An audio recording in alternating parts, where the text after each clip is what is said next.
क्या है वो? मानव उत्सर्जन तंत्र। मानव उत्सर्जन तंत्र जो होता है उसमें आपको मुख्य रूप से वृक्क होता है, दो वृक्क होते हैं। वृक्क को हम लोग इंग्लिश में किडनी बोलते हैं। किडनी होते हैं, दो किडनी होते हैं। उसके बाद दो मूत्रवाहिनी यानी मूत्रवाहिनी नली होता है, ठीक है। नस के समान ये भी होता है, मूत्रवाहिनी नली होता है।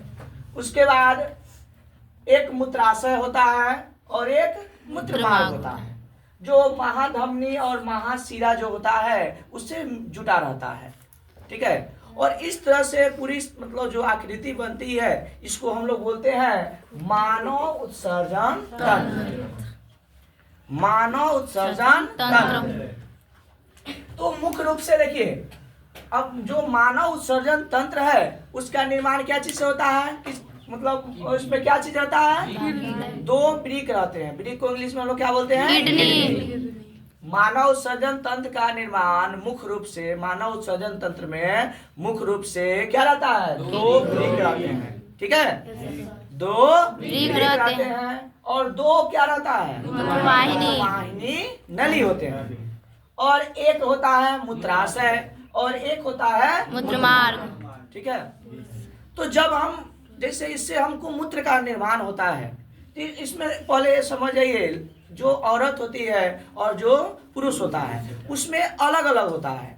औरत जो, पहले पुरुष का समझिए, पुरुष जो होता है उसमें जो ये मूत्र मार्ग है ये प्रजनन नली से जुट जाता है और सह मतलब जो मूत्र नली है, जो मूत्र नली है ये किससे जुट जाता है? प्रजनन नली से जुट जाता है। और प्रजनन नली से जुटकर मूत्र सह प्रजनन नली का निर्माण करता है। प्रजनन नली का मतलब हुआ जिससे शुक्राणु बाहर आता है और संतान की प्राप्ति होती है, ठीक है।